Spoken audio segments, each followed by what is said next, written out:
सहेली।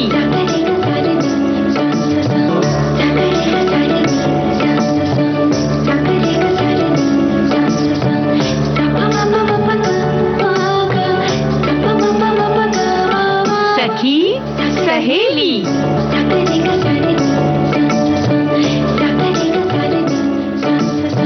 सभी सखियों, सहेलियों और सखाओं को रेडियो सखी ममता सिंह का नमस्कार। विधि जी, आपको भी हमारा नमस्कार। ममता जी, आपको नमस्कार और हमारे सभी श्रोताओं और सखियों को भी नमस्कार। क्या बात है, बड़ी मुस्कुरा रही हैं? ऐसे ही, क्योंकि हमको ये पता है कि मुस्कुराने से ना सब कुछ मिल जाता है, दुनिया जीती जा सकती है। क्या बात है। और दुनिया को जीतने के लिए आजकल लड़कियां बहुत आगे बढ़ रही हैं, बेटियां।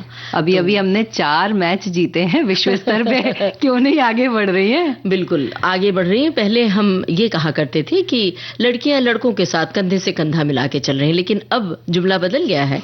अब लड़कियां लड़कों से आगे चल रही हैं। बिल्कुल। तो ये हम पक्षपात या भेदभाव की बात करने यहाँ नहीं आए इस मंच पर। इस मंच पर तो हम ये अपनी सखियों को प्रेरित करना चाहते हैं, उन्हें इंस्पायर करना चाहते हैं कि अगर उनके अंदर कोई प्रतिभा छिपी है तो बिल्कुल उसे इग्नोर न कीजिए, पहचानिए और आगे बढ़ जाइए, उड़ चलिए आसमान में। बिल्कुल सही बात है ममता जी। कुछ पंक्तियां मैंने सुनी थी, एक फिल्म में थी कि तू खुद की खोज में निकल, तू किस लिए हताश है, तू चल, तेरे वजूद की समय को भी तलाश है। क्या बात है। और ये बात 50% आबादी है ये भारत की।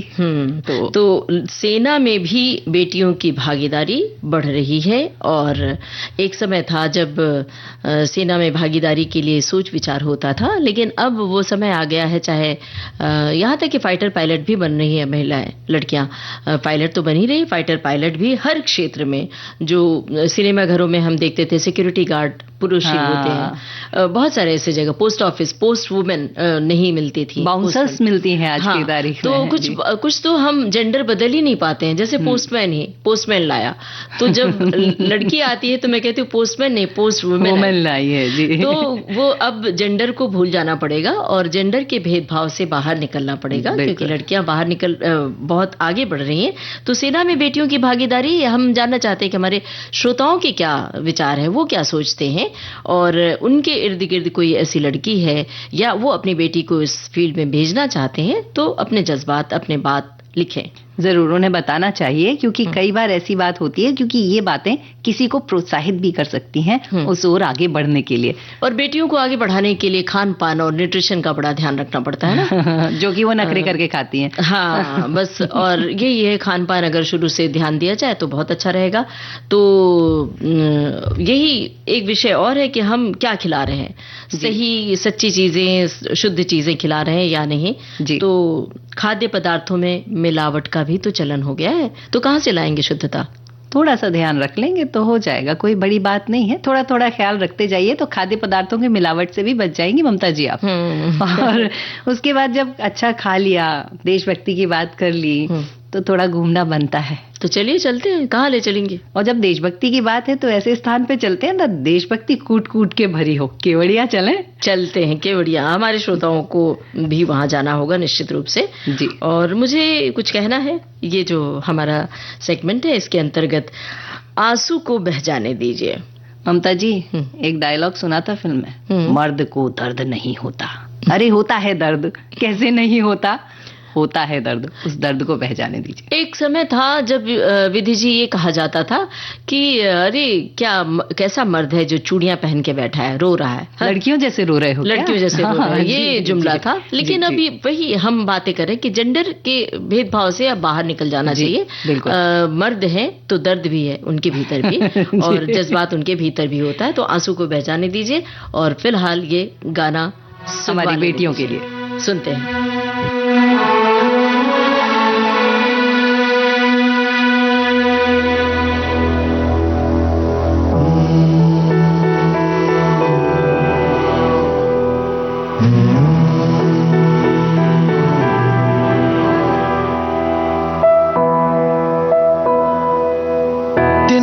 तिनका था हमने सवारा, अपनी वो माटी और घर बारा, लुट रहा ये चमन अपना वतन, आंखों से अपनी लुट रहा ये चमन अपना वतन, आंखों से अपनी संकल्प बोल के हम तो निकल पड़े, हर द्वार खोल के गगन कहे विजयी भव, विजयी भव, गगन कहे विजयी भव।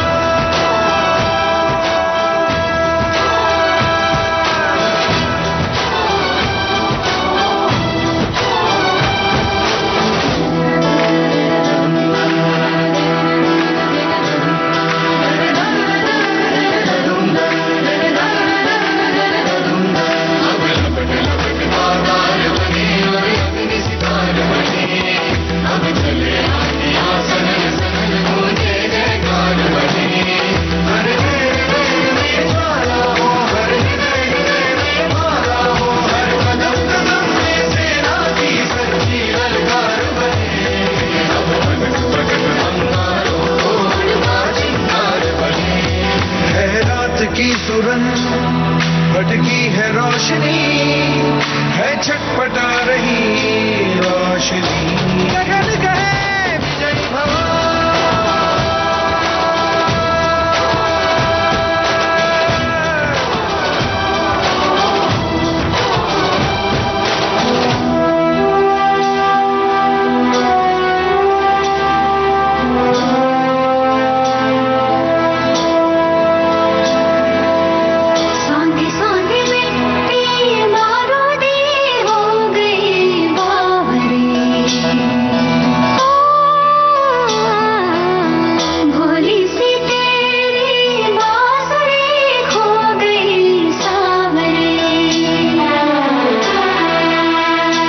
घायल है तेरा जल, तू नदी है राह बदल, पानी बुलबुला रहा है कल कल कल, तू निकल, तू निकल। माटी ने तेरी आज पुकारा, धरती ये पूछे बारंबार,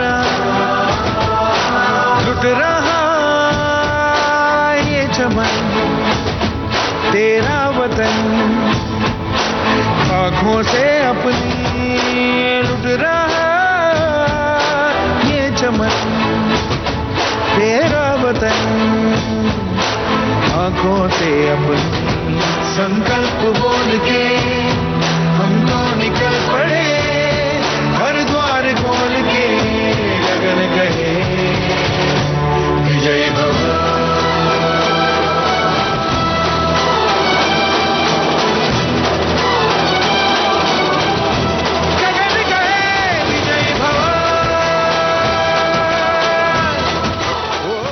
ये अपने देश की बेटियों के नाम गाना था, सेना में बेटियों की भागीदारी आज का जो हमारा मुद्दा है, इस मुद्दे को लेकर ये गाना हमने चुना था। और हमारे श्रोता कितने सजग हैं, देखिए इन्होंने क्या लिखा है। लिखा है कि भारतीय सेना में बेटियों की भागीदारी में हाल के वर्षों में महत्वपूर्ण और ऐतिहासिक वृद्धि देखी गई है, जो पुराने रूढ़िवादिता को तोड़कर महिला सशक्तिकरण की दिशा में एक बड़ा कदम है। सरकार और न्यायपालिका के सक्रिय हस्तक्षेप ने महिलाओं के लिए नए द्वार खोल दिए हैं। बिल्कुल सही बात है। हमारे एक और श्रोता बहुत अच्छी बात लिखते हैं कि सेना में बेटियों की भागीदारी लगातार बढ़ रही है, गर्व का विषय है, और जिसमें उन्हें स्थायी कमीशन, राष्ट्रीय रक्षा अकादमी में प्रवेश, लड़ाकू भूमिकाओं जैसे अवसर उन्हें मिल रहे हैं। भारतीय सेना, वायु सेना और नौसेना में महिला अधिकारी और कर्मी अपनी अलग अलग भूमिकाओं का में सेवा का निर्वहन कर रही हैं, जिसमें विमान उड़ाना और शांति मिशन भी शामिल है। बिल्कुल। और एक श्रोता ने भी इसी तरह की बात लिखी है, सेवा में बेटियों की भागीदारी आजकल बढ़ रही है। हमारे सेवा में जितने जवान लड़के हैं उतनी लड़कियां भी हैं। मैं कहना चाहूंगी, अगर आपकी बेटी भी फौज में जाने को इंटरेस्टेड है, रुचि रखती है, ये कहकर आप उसे मत बताइए कि बहुत खतरा है। अगर वो इंटरेस्टेड है तो उसे जरूर इसके लिए ट्रेनिंग दीजिए, ताकि वो हमारे देश की सेवाकर्ता बन सके। कितनी सही बात, बहुत अच्छी बात लिखी है। और माता पिता की बहुत बड़ी भूमिका होती है इसमें, बहुत बड़ी। उन्हें बचपन से जो बीज पिरोएंगे वही तो आगे बढ़ेंगे। तो वही बीज पुरोने की बारी हम माता पिता की बनती है ममता जी। बिल्कुल बिल्कुल। और भारतीय सशस्त्र दलों में महिलाओं की भागीदारी काफी बढ़ी है जी। कुछ आंकड़े भी सामने आए हैं जिनका हम जिक्र भी करना चाहेंगे, जैसे कि 3 सेवाओं में महिलाओं की संख्या बहुत बढ़ गई है। इनमें अधिकांश महिलाएं थल सेना में, और 2023 तक नौसेना में महिला अधिकारियों की संख्या बढ़ी है, और वायुसेना IAF में इनकी सेना भी, मतलब वायुसेना में भी इनकी संख्या में बढ़ोतरी हुई है। जी जी। और नौसेना में अगर जाएं तो नौसेना में भर्ती भी हो रही है, साथ में अग्निवीर के रूप में भी महिलाएं यानी हमारी बेटियां आगे आ रही हैं। और ये बहुत अच्छी बात है कि 2025 में एक बैच में 2966 अग्निवीरों में से 402 महिलाएं थी। कितनी अच्छी बात है, इतनी सारी बेटियां हमारी सेना के लिए तैयार हो रही है, और कल को अगर उन पर कोई आफत आती है तो ये शिक्षा उनके भी काम आ जाएगी। बिल्कुल बिल्कुल जी। और अब जल थल नभ सेनाओं की अगर बात करें तो अभी थोड़े दिन पहले भी कुछ हुआ था जिसमें हमारी महिलाओं ने बहुत अच्छा काम किया था। हमारे श्रोता चाहें तो उसके बारे में लिखकर हमें भेज सकते हैं। तब तक हम इस बारे में चर्चा करेंगे कि ये जो नौसेना है इसके लिए अभी 4 दिसंबर को beating retreat the tattoo ceremony होगा ममता जी। उस समय देखेंगे कि कितनी सारी महिलाएं वहां पे होंगी, और ये सारी जो महिलाएं हैं वो बड़े अच्छे से अपना काम संभाल रही हैं, जिनमें पहली महिला कमांडिंग ऑफिसर प्रेरणा देशोतेले ने युद्धपोत का कमांड संभाला था, और वो था INS त्रिकान। और 23 नवंबर 2021 को महिलाओं को स्थायी कमीशन वर्दी देने की पॉलिसी लागू हुई थी, जिससे महिलाएं अब दीर्घकालीन करियर और उच्च पदों तक पहुंच सकती हैं। मेडिकल सपोर्ट ब्रांच के अलावा अब महिलाएं engineering, singles, air defence, army, aviation आदि में भी शामिल हो रही हैं। और इसके अलावा 2023 के बाद नौसेना ने पहली बार महिला सिपाहियों, नाविकों को भी स्वीकार किया। पहला पैसिंग आउट मार्च 2023 में हुआ था, और 2025 में एक बैच में तकरीबन 2996 अग्निवीरों में से 402 महिलाएं थी, जो बताता है कि महिलाएं अब नौसेना के हर स्तर पर शामिल हो रही हैं।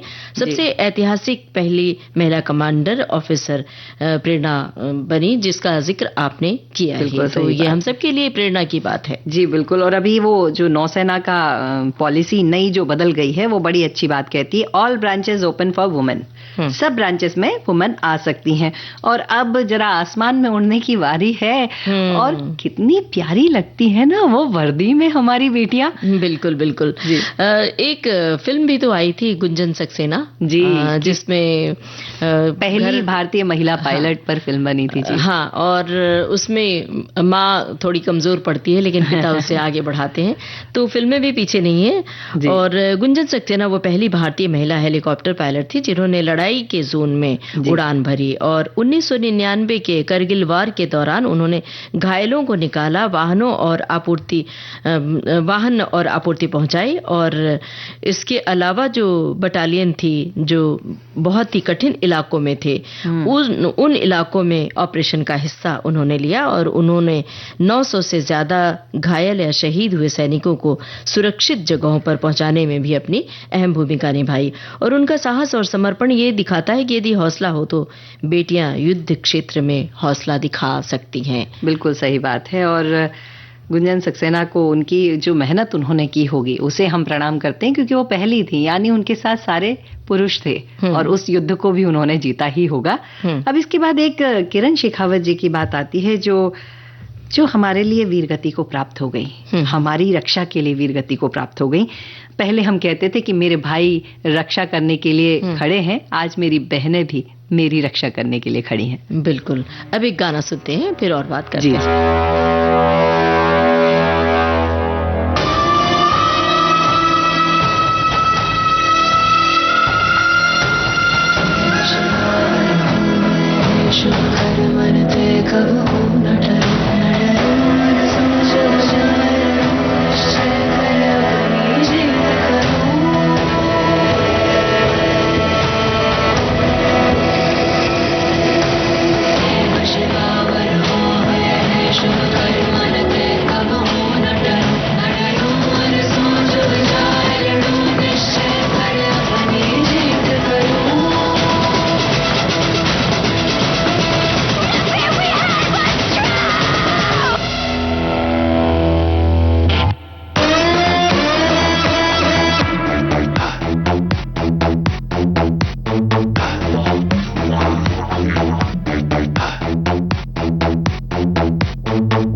तो ममता जी, हम बात कर रहे थे मेरी उस बहन की जो मेरी रक्षा में सरहद पे खड़ी है। कल तक राखियां भेजते थे अपने भाइयों को, अब राखियां भेजेंगे अपनी बहनों को। और जब किरण शेखावत जी की बात आती है तो ये ऑन ड्यूटी महिला वीर गति को प्राप्त अधिकारी हैं।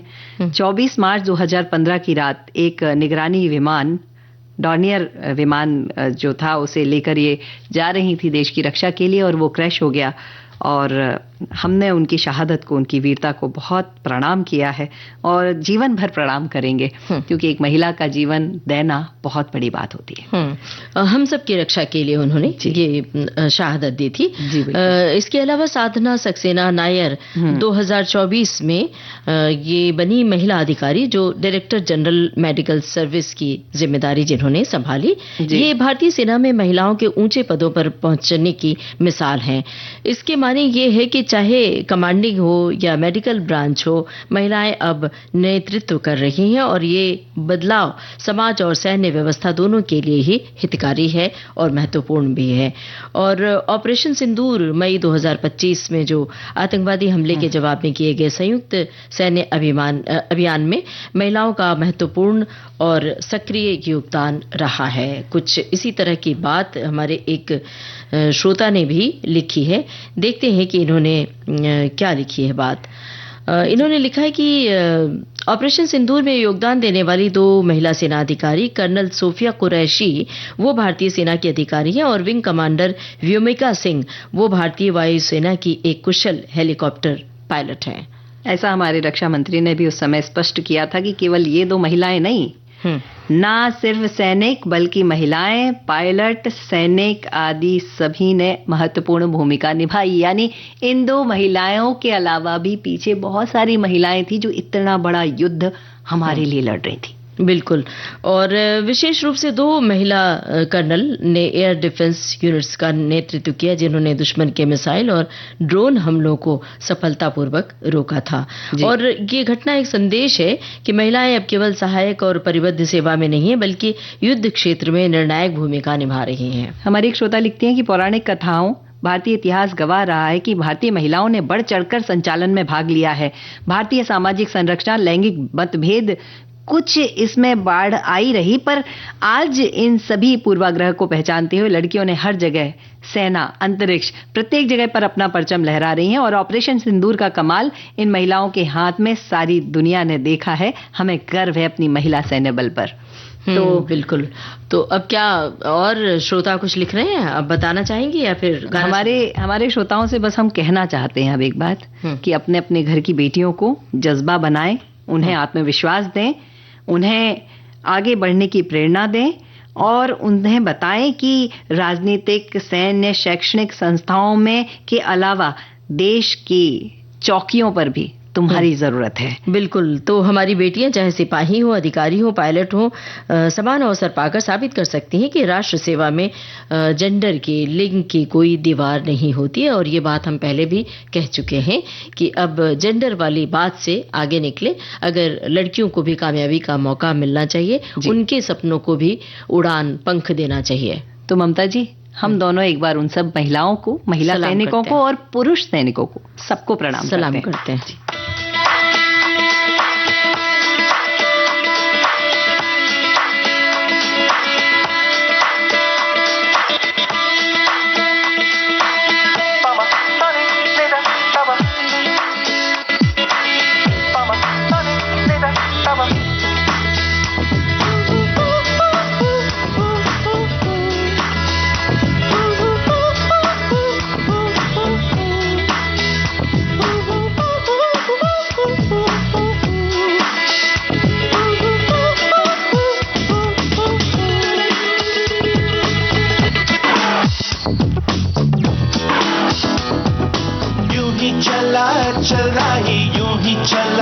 चल रही कितनी हसीन है ये दुनिया।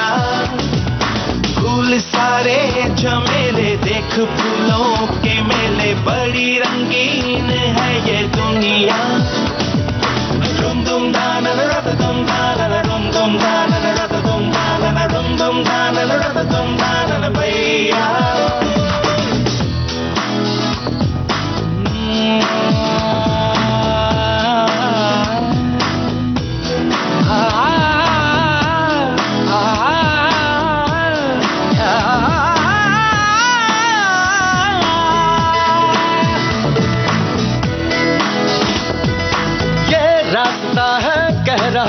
मुझसे, मिलने को है कोई कहीं अब तुझसे, ये रास्ता है कह रहा अब मुझसे, मिलने को है कोई कहीं अब तुझसे।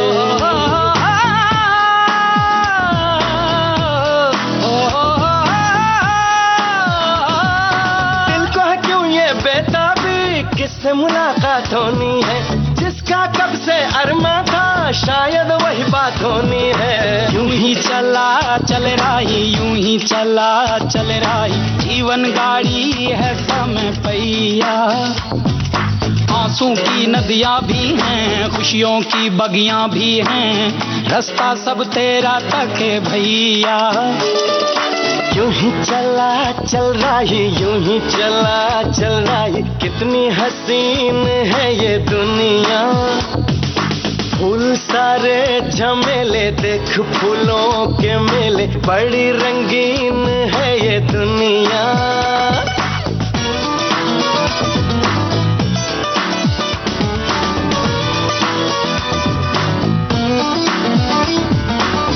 ना ना है ना ना,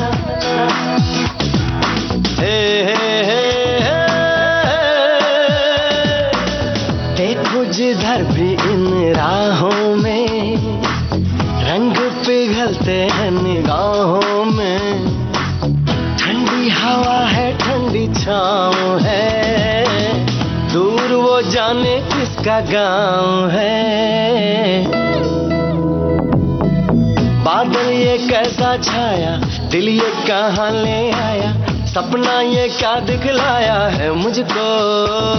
हर सपना सच लगे जो प्रेम मगन जले, जो राह तू चले अपने मन की। हर पल की सीप से मोती ही तू चुने, जो तू सदा सुने अपने मन की।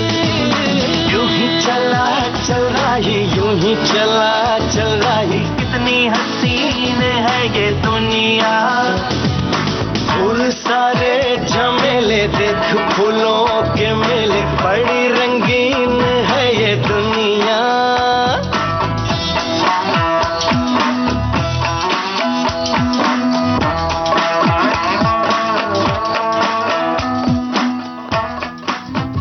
तो ममता जी, यूं ही चला चल रही, कहाँ चलने वाले हैं हम? केवड़िया चले, कहा था ना, हाँ नहीं चल रहा है, श्रोताओं को भी लिए चलते हैं।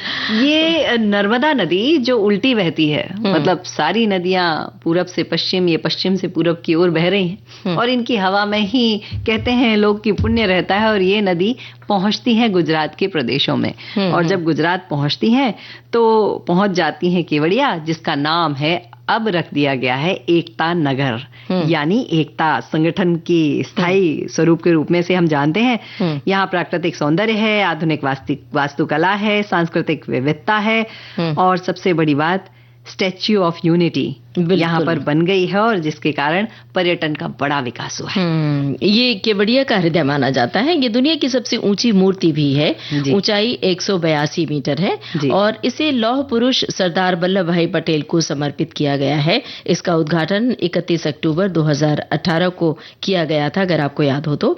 और मूर्ति की बनावट में कहा जाता है कि 70,000 टन सीमेंट लगा था इसमें लागत। और यहाँ पर अवलोकन गैलरी से नर्मदा नदी और सरदार सरोवर बांध का अविस्मरणीय दृश्य दिखाई देता है।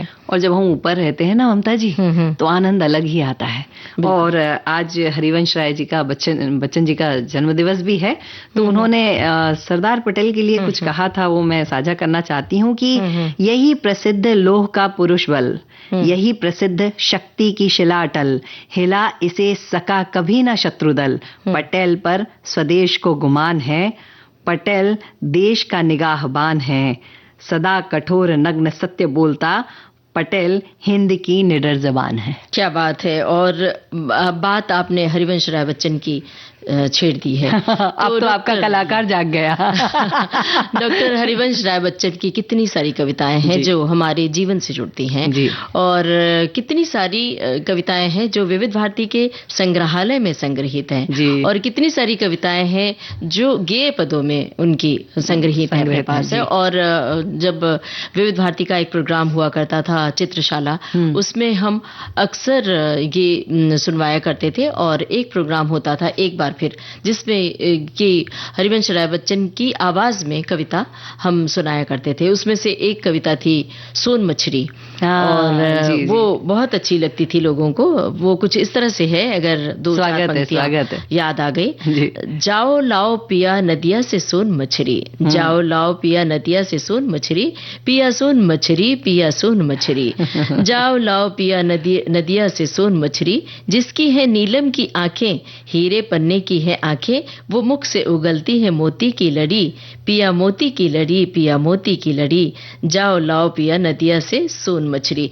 और उनकी और भी बहुत सारी कविताएं हैं जो हम सबके दिल के बेहद करीब हैं, और उनकी जो रुबाइयां हैं वो सब भी हम उन्हें याद करते हैं। और बिल्कुल सही बात है, हमारे देश की बहुत बड़ी साहित्यिक रूप से संपत्ति है हरिवंश राय बच्चन जी, और हम उनके जन्मदिन पर उन्हें भी प्रणाम करते हैं। और जब केवड़िया जा रहे हैं तो केवड़िया के बीच में थोड़ा सा विराम बनता है। चलिए लेते हैं एक ब्रेक।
विविध भारती से ये है कार्यक्रम सखी सहेली, और ब्रेक पर जाने से पहले विधि जी हम बात कर रहे थे डॉक्टर हरिवंश राय बच्चन की।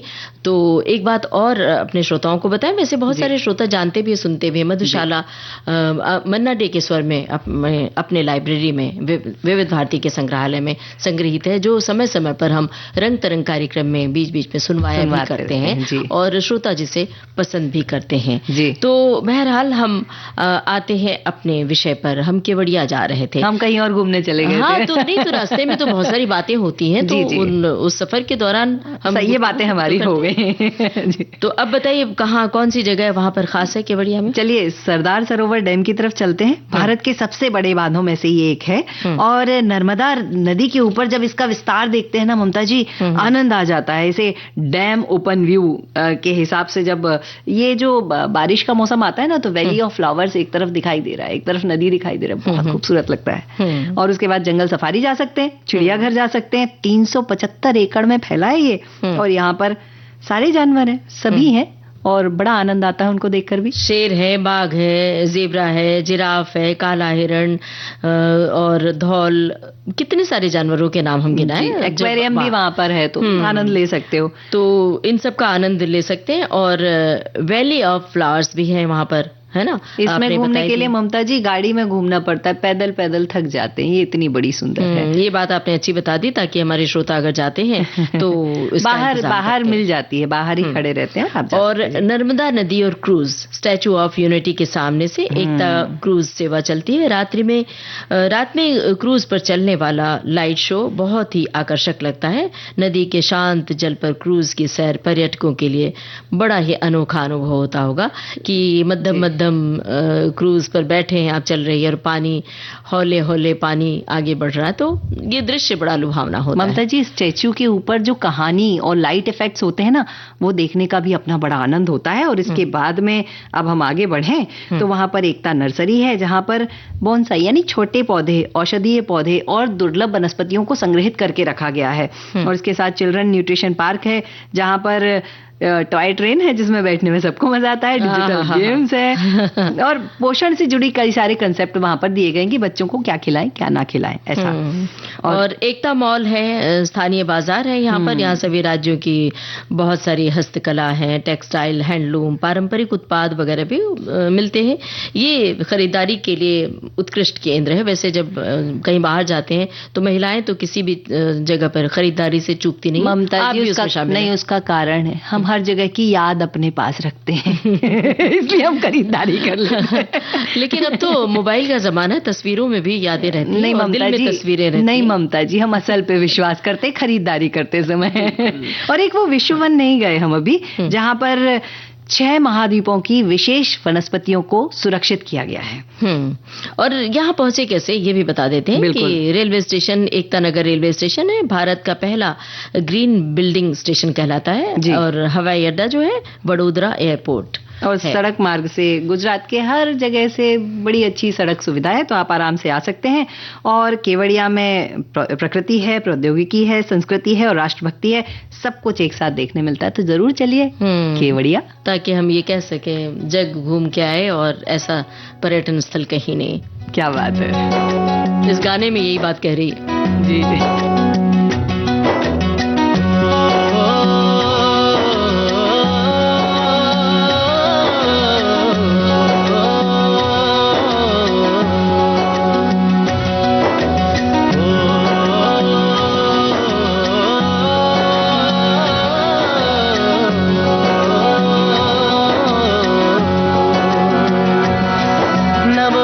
रूहानी कहीं, न वो चेहरा नूरानी कहीं, कहीं दिल वाली बातें भी ना, न वो सजरी जवानी कहीं।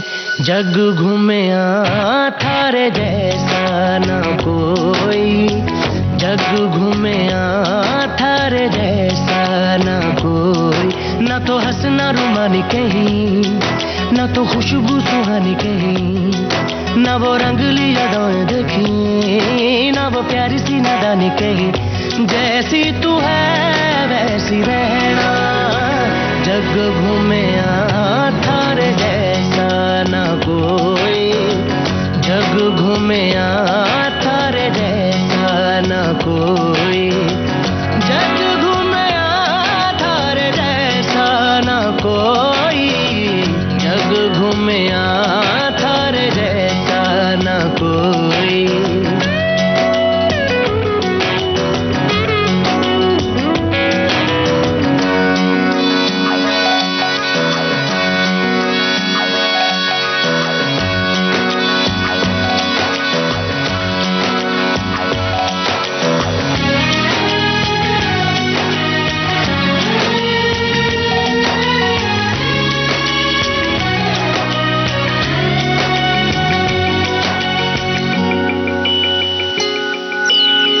बारिशों के मौसमों की भीगी हरियाली तू, सर्दियों में गालों पे जो आती है वो लाली तू। रातों का सुकून, रातों का सुकून भी है, सुबह की अजान है। चाहतों की चादरों में मैंने है संभाली तू, कहीं आग जैसी जलती है, बने बरखा का पानी कहीं।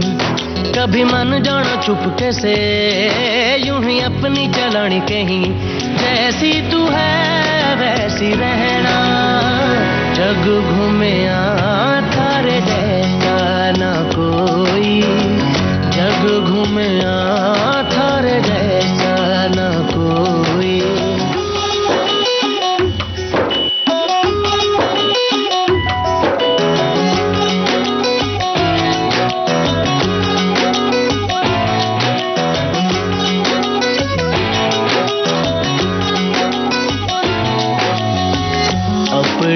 नसीबों में या हौसले की बातों में, सुखों और दुखों वाली सारी सौगातों में संग तुझे रखना है, संग तुझे रखना है, तूने संग रहना मेरी दुनिया। जब हम पर्यटन पर जाते हैं तो कुछ न कुछ खाद्य पदार्थ भी साथ में ले जाते हैं और वहाँ का खाद्य पदार्थ भी चखते हैं। हम तो मौका नहीं छोड़ते खाने का वहाँ पे जो मिलता है, और ये नहीं पता होता कि खाद्य पदार्थ में मिलावट भी होती है और उस मिलावट के चक्कर में खा के और तबीयत भी खराब कर लेते हैं, उसके बाद आगे नहीं घूम पाते हैं। बिल्कुल। देखिए, आज ये बड़ा ही महत्वपूर्ण मुद्दा है विधि जी। भारत सहित विश्व के बहुत सारे देशों में खाद्य पदार्थों में मिलावट एक बढ़ती समस्या बन गई है। ये केवल उपभोक्ता के स्वास्थ्य के लिए नहीं बल्कि पूरे समाज की आर्थिक सुरक्षा, खाद्य श्रृंखला और नैतिकता के लिए भी बड़ा खतरा हो गया है। विश्व स्वास्थ्य संगठन ने इसे आज दुनिया की सबसे गंभीर खाद्य सुरक्षा समस्याओं में से एक माना है और ये समस्या ऐसी है जिससे हम सब दो चार होते हैं, जूझते हैं। क्या कहेंगे आप? हम प्रतिदिन ही कई बार इस समस्या से जूझ रहे हैं ममता जी। FSSAI के द्वारा जो रिपोर्ट किए गए हैं, सर्वे किए गए हैं, उसके हिसाब से 28% नमूने मानक के अनुकूल पाए नहीं गए हैं। Food safety and standard act 2006 के अंतर्गत भारत में गलत भोजन देना, गलत चीज देना खाने योग्य, उसमें दंडनीय अपराध माना गया है। पर अभी भी हम इस चीज को ध्यान से नहीं देख रहे हैं। और ये आप हमेशा, थोड़ी देर पहले आप कह रही थी कि बेटियों को जब सेना में भेजना है तो अच्छा भोजन कराना चाहिए, तो दूध सबसे बड़ी महत्वपूर्ण चीज होती है। तो उसके बारे में यहाँ पे लिखा है कि वो शुद्ध दूध में भी 68% नमूनों में मिलावट पाई गई है। तो और उसमें पानी के साथ साथ स्टार्च मिलाया जाता है, डिटर्जेंट, यूरिया मिलाया जाता है और एक सिंथेटिक दूध भी आता है जिसके लिए किडनी का खतरा भी होता है, किडनी डैमेज होने का, और गैस्ट्रिक समस्या तो होती ही है। इसलिए आजकल तो लोग दूध पीना ही छोड़ देते हैं कि हम दूध नहीं पिएंगे। दूध पीने से, अक्सर सुनते हैं कि दूध पीने से लोगों को तकलीफ बढ़ती है। बीच में मैं एक श्रोता का संदेश पढ़ना चाहती हूँ। उन्होंने बड़ी अच्छी बात लिखी है कि वो लिखते हैं कि उन्होंने मॉडर्न चक्की घर पर लेकर रखी है, सो साबुत मसाले, अनाज, सब कुछ वो घर पे पीस रहे हैं। अब उन्होंने दूध की मिलावट के लिए बात लिखी है कि दूध की मिलावट से बचने के लिए बाड़े से गाय का दूध सामने दुहाकर डेली धर्मपत्नी लाती हैं। कॉलोनी से कुछ दूरी पर बाड़ा है। मैं सखी सहेली प्रोग्राम के माध्यम से अपनी सखी यानी धर्मपत्नी को इसके लिए थैंक यू कहना चाहेंगे। सामने बोल दीजिए, ऐसे थोड़ी बनता है। उनका मकसद ये है कि वो इतना ध्यान रखते हैं, अगर आपको मिलावट से बचना है, आपके पास वक्त है, तो ये सब कर सकते हैं, ये उनका मकसद है। और एक श्रोता लिख रहे हैं कि मिलावट करने वाले उतने ही अधिक बढ़ रहे हैं जितने की रोकथाम के लिए, और इसके पीछे मूल कारण बढ़ रही आबादी है, घट रहा संसाधन भी है। इस तथ्य को हम मनुष्य होकर भी नहीं पहचान पा रहे हैं। धरती बढ़ नहीं सकती है और घटते रकबे आपूर्ति कर नहीं सकते हैं। ऐसे में मिलावट करने वाले मांग और आपूर्ति के चलते बढ़ रहे हैं, तो इसमें आश्चर्य ही क्या। रासायनिक खादों के बिना अन्न उपजाया नहीं जा रहा है, और जब सारे बीज ही आ रहे हैं तो फिर खाद्य पदार्थ में शुद्धता कहाँ से आएगी। और इनका जो कहना है कि आबादी बढ़ रही तो मिलावट स्वाभाविक बढ़ जाती है। आप देखिए, त्योहार आता है, त्योहारों पे सबसे ज्यादा खपत किस चीज की होती है? मावे की, खोए की और पनीर। जी बिल्कुल। तो इतने सारा पनीर, इतना सारा मावा कहाँ से आता है? उतनी गाय नहीं है जितना हम उपभोग कर लेते हैं। तो निश्चित रूप से वो जो पनीर हम खाते हैं पौष्टिकता के नाम पर, वो सिंथेटिक पनीर खाते हैं। और तो और आजकल एक चलन और चला है कि जो बच्चे बड़े होते हैं, अब पढ़ाई के साथ साथ उनको अपने स्वास्थ्य के प्रति सजगता में वक्त नहीं होता है, तो डाइटिंग करते हैं, जिम जाते हैं, एक्सरसाइज करते हैं, तो वहाँ कोई न कोई उन्हें सलाह सुझाव दे देता है, ट्रेनर है कुछ भी, कि आप रोटी खाओ मत, चावल खाओ मत, पनीर खाओ, अंडे खाओ। तो ऐसे में ये ध्यान रखना चाहिए घर वालों को कि आप पनीर जो खा रहे हैं तो कहीं उसमें कितनी प्रतिशत शुद्धता है। जी, हमारी एक श्रोता लिख रही है, खाद्य पदार्थों में मिलावट से बचने के लिए हमें पारंपरिक जीवन शैली अपनाना चाहिए। हमें तैयार उत्पादों का उपयोग करते हैं जो मिलावटी हो सकते हैं, इसलिए सीधे उपयोग करने के लिए, जैसे उन्होंने हल्दी का उदाहरण दिया, मैं मसालों पर ही आ रही थी, और उन्होंने हल्दी का उदाहरण दिया कि हल्दी तैयार की गई हल्दी के बजाय पूरी हल्दी ले लेनी चाहिए और उसे घर पर पीस लेना चाहिए। और मावा के लिए दूध से घर पर ही मावा बनाना चाहिए, जो बात आप कह रही थी। तो ममता जी, अगर मिलावट हल्दी में है ना, तो लेड क्रोमेट जैसा एक केमिकल उसमें मिल जाता है। और लाल मिर्च में सूडान एक डाई करके एक आता है, डाई, वो रंग मिला दिया जाता है। धनिया में आरी की भूसी मिलाई जाती है, पत्थर का पाउडर मिलाया जाता है, मिट्टी मिलती है। और इस सब का खतरा है, लीवर डैमेज हो सकता है, यहाँ तक कि ब्लड कैंसर भी हो सकता है। चाय पत्ती में भी मिलावट होती है, तो उसमें टी लीव्स को रंग में डुबोकर बेच दिया जाता है। कोयले की धूल, आयरन और भी तरह की चीजें मिलाई जाती हैं, जो पेट के लिए बहुत नुकसानदेह है। आप देखिए ना, चाय पत्ती आप हाथ में लीजिए तो एक हाथ में दस्त सी आती है। हाँ। तो वो नुकसानदेह होती है। हालांकि चाय की हरी पत्ती भी उपलब्ध रहती है, अगर आप चाहें तो अपने गमले में लगा लें, वो चाय भी पी सकते हैं। और नहीं आप चाहें तो रोज आसान चाय तोड़ कर लिया। अब मिठाई और बेकरी उत्पाद में कितनी ज्यादा मिलावट होती है। चांदी के वर्क में एल्यूमिनियम, जी, पनीर में रबर, हाँ, और कलर एसेंस का उपयोग हो जाता है। खोया में स्टार्च और सिंथेटिक दूध मिल जाता है। तो इन सब चीजों का भी असर पड़ता है ममता जी। और फल और सब्जियों में तो मिलावट है ही, ये बात हमारे सभी श्रोता अच्छे से जानते हैं। और मिलावट का कारण क्या है? लाभ और लालच। और सरकार के प्रयास हालांकि हो रहे हैं कि खाद्य सुरक्षा के लिए बहुत सारे कदम उठाए जा रहे हैं, जिसके बारे में आपने जानकारी दी ही। और घर पर मिलावट की पहचान भी आप कर सकते हैं। ये बहुत जरूरी है ममता जी, प्लीज बताइए। बड़े आसानी तरीके से घरेलू टेस्ट आप कर सकते हैं। जैसे दूध में पानी मिलाया गया है, तो ये कैसे जांचें? एक कांच की प्लेट पर दूध की बूंद गिराएं और शुद्ध दूध धीरे धीरे बहेगा, पानी मिला होगा तो फटाफट फैल जाएगा। ममता जी, हमारे दूध वाले से हमने बारिश के मौसम में कहा कि दूध इतना पतला क्यों आ रहा है, तो बोला गाय बारिश में पानी ज्यादा पी रही है। और अब हम हल्दी की मिलावट पे आते हैं। अगर आधा चम्मच हल्दी में थोड़ा सा साबुन मिलाकर पानी डालें, तो अगर रंग घुलकर गुलाबी हो जाए तो मिलावट है।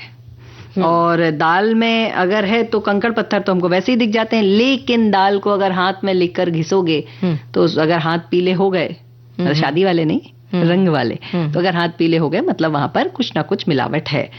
और घी की मिलावट तो वही है कि इसको थोड़ा सा गर्म करें तो 2 परतें बन जाएंगी, वनस्पति घी नीचे बैठ जाएगा, अच्छा घी ऊपर आ जाएगा, आपको पता पड़ जाएगा कितनी मिलावट है। जी, घी में तो मिलावट है, ये तो आप सभी जानते ही हैं। और अगर आपको शुद्ध घी खाना है तो घर में भी एक तरीका घी बनाने का, मलाई निकाल कर आप घी बनाइए, वो शुद्ध घी वही है, उसे खाइए। यशोदा मैया बनाती थी वो चला के मथ के मथनी से। लेकिन उसके शॉर्टकट तरीके भी हैं और हमारी सखियां जानती होंगी तो वो बना सकती हैं। और स्ट्रीट फूड विक्रेताओं को चुनते समय सावधानी रखें। जब हम गली के मोड़ पर खड़े होकर चाट चटपटे खाते हैं, बड़ा पाव खाते हैं, तो वो ध्यान रखना चाहिए कि इसमें कहीं न कहीं मिलावट अगर नहीं भी है तो तेल किस गुणवत्ता का है, ये ध्यान रखिए कि अगर तेल की क्वालिटी अच्छी नहीं है तो खाने के बाद जाहिर सी बात है आपकी तबीयत खराब होगी। पर ममता जी, आप हमें चाट खाने को मना कर रही हैं।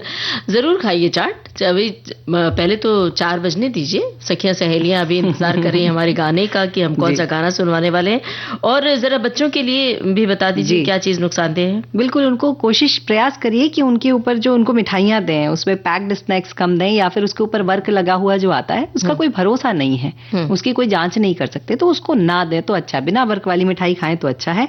और बस इतना ही है ममता जी की नकली ब्रांडेड पैकेट्स आते हैं वो भी ना खाएं। कम से कम ब्रांडेड वालों से सरकार पूछ सकती, नकली वालों को कहाँ ढूंढेगी। तो असली खाएं, अच्छा खाएं, शुद्ध खाएं, संभल के खाएं। और सुरक्षित भोजन सुरक्षित समाज बनाता है। और जो खाएं तो दिखाएं जल्दी से क्या खाएं। अब देखते हैं ये गाना क्या कह रहा है।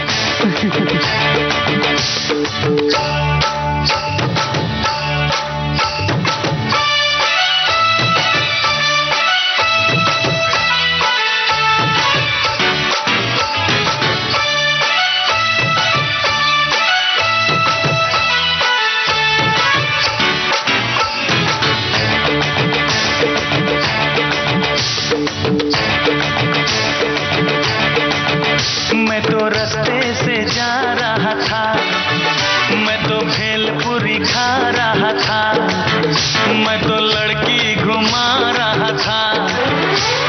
रास्ते से जा रहा था, भेलपुरी खा रहा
चाहे सारा जमाना, चाहे तुझे तेरा दीवाना।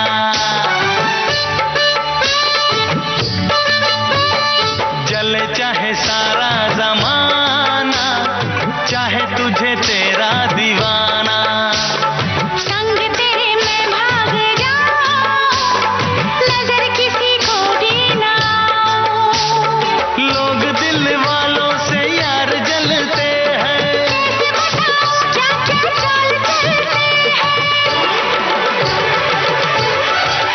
मैं तो गाड़ी से जा रहा था, मैं तो सीटी बजा रहा था।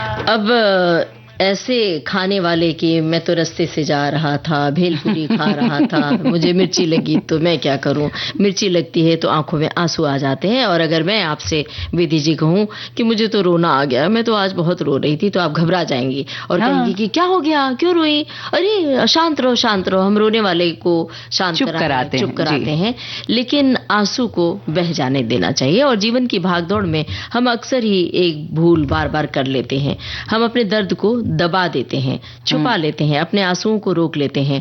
हमें लगता है कि रोना कमजोरी है, कि आंसू दिखाना कहीं हमारी दृढ़ता पर प्रश्न चिन्ह ना लगा दे।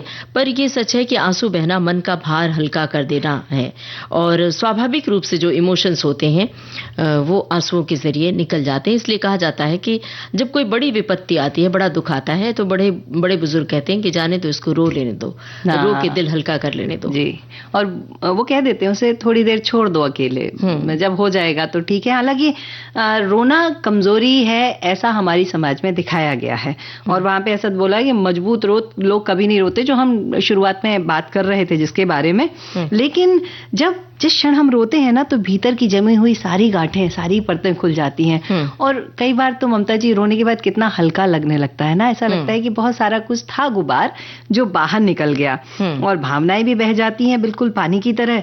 तो कई बार होता है ना, ऐसा हमें लगता है कि अपनों ने चोटें दी है, या हमारा परसेप्शन भी कई बार हो जाता है। पर कई बार ऐसा होता है कि सामने से मिल भी जाती है। तो कई बार जिम्मेदारियां इतनी बढ़ जाती हैं, कभी कभी हम परेशान हो जाते हैं, परेशान हाल होते हैं, तो जाहिर सी बात है रोना आ जाता है। यहाँ तक कि हम अपने बच्चे को पालने में, छोटा बच्चा होता है, अगर वो ज्यादा परेशान करे तो रो पड़ते हैं कि अरे इसने ऐसे कर दिया। अगर गिर गया तो रो पड़ते हैं। मतलब छोटी छोटी घर की दुनिया भर की बातें हैं जहाँ पे हम रोना हमें आ जाता है। एक हमारी उसे पोस्ट प्रेगनेंसी डिप्रेशन कहते हैं, और वो उसके बारे में जानना बहुत आवश्यक है। हाँ, वो तो रोना हर महिला को आती है, कभी ना कभी इस पर चर्चा जरूर होनी चाहिए। अभी फिलहाल ये बता दें कि हमारी एक सखी है जिन्होंने क्या लिखा है। संवेदना का सबसे सरलतम रूप है आंसू। ये तो खुशी में भी बह निकलते हैं और गम में भी। आंसू संसार का सबसे कीमती पानी है। एक एक बूंद आंसू के पानी में हजारों हजार अफसाने का राज छिपा होता है। भावुक इंसान आंसू के मामले में सबसे ज्यादा कमजोर होता है, मगर हमेशा रोने वाले कमजोर नहीं होते। आंसू हमारे अंदर के खारेपन को बहा ले जाते हैं। दिल भरा हो तो तबीयत, उदास हो तो रो लो। जैसे बारिश के बाद पेड़ों के पत्ते नए नए साफ और खिले हो जाते हैं, वैसे ही आंसुओं की बारिश इंसान को हल्का कर देती है।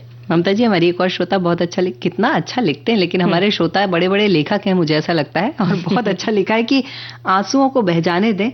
वो ये तो ठीक, उससे मन हल्का हो जाता है, पर हमारी वजह से किसी के आंसू ना बहें, इस बात का भी ध्यान रखना चाहिए। कभी कभी हम अनजाने में किसी को कुछ गलत कह देते हैं और उसके आंसू निकल जाते हैं। बाद में हमारी गलती का एहसास होता है, पर देर हो जाती है। तो कभी किसी की आंसुओं की वजह ना बने। बिल्कुल, ये हमेशा ध्यान रखें कि आपकी किसी बात से, किसी भी आपके बर्ताव से, व्यवहार से किसी को ठेस ना लगे, धक्का ना लगे। आपने दर्द दिया था अभी हमको, क्या पानी पूरी खाने से, चाट खाने से मना किया था। ये तो आपकी फिक्र थी। ये आंसू दिलाना नहीं है, इसको थोड़ी ना कहते हैं दुख देना, दर्द देना। ये तो केयर है भाई।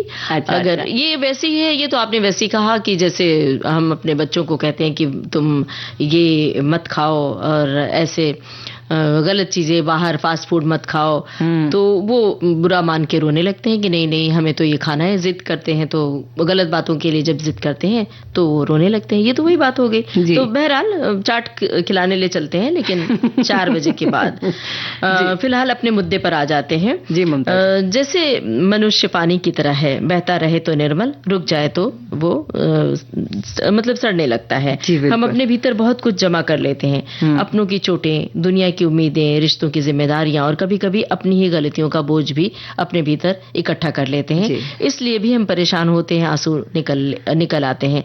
आंसू उन भावनाओं को बहा कर ले जाते हैं जो मन पर धूल बनकर जमा हो गई है।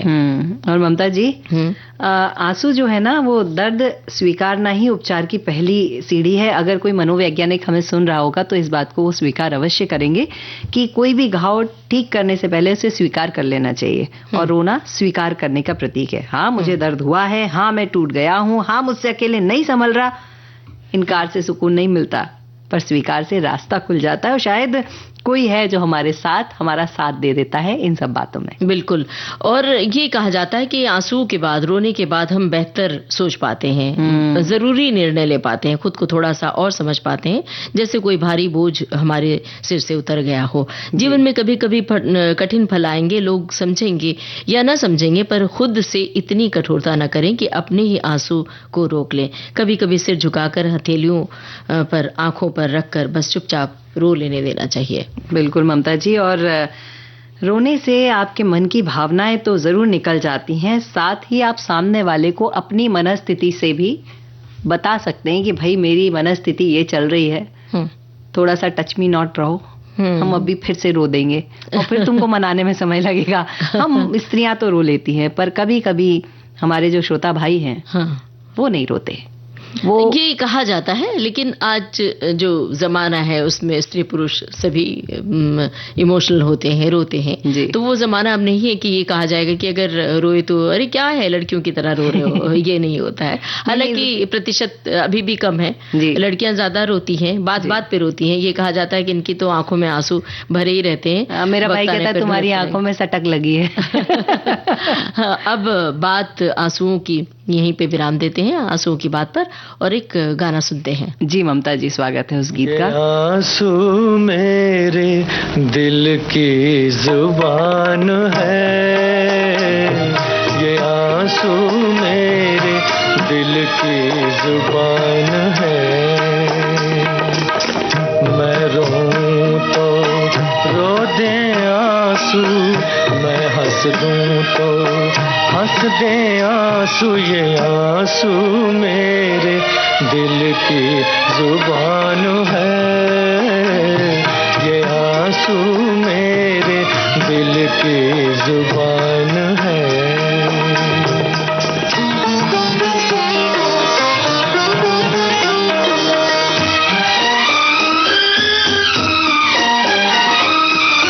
आंख से टपकी जो चिंगारी, हर आंसू में छवि तुम्हारी।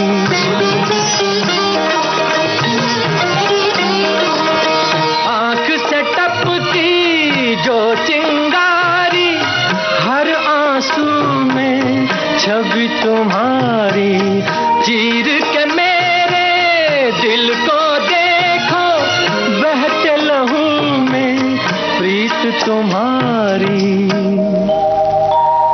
ये जीवन जैसे सुलगा तूफान है, ये आंसू मेरे दिल की जुबान है।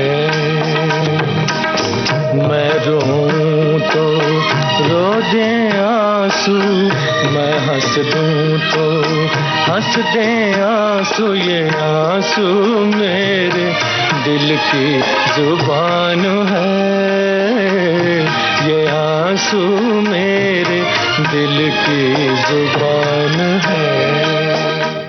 ममता जी, जब दिल ज्यादा भारी हो, जब शब्द साथ ना दें, जब दर्द पत्थर बन जाए, तो आंसू बह जाने दीजिए। क्या बात है। लेकिन अब घड़ी की ओर देखिए कि अब आपको एक भी शब्द बोलने की इजाजत नहीं है, सिर्फ नमस्कार करने के लिए। तो अब सखियों और सखाओं से लेते हैं इजाजत। आप सभी को ममता सिंह और विधि जैन का नमस्कार।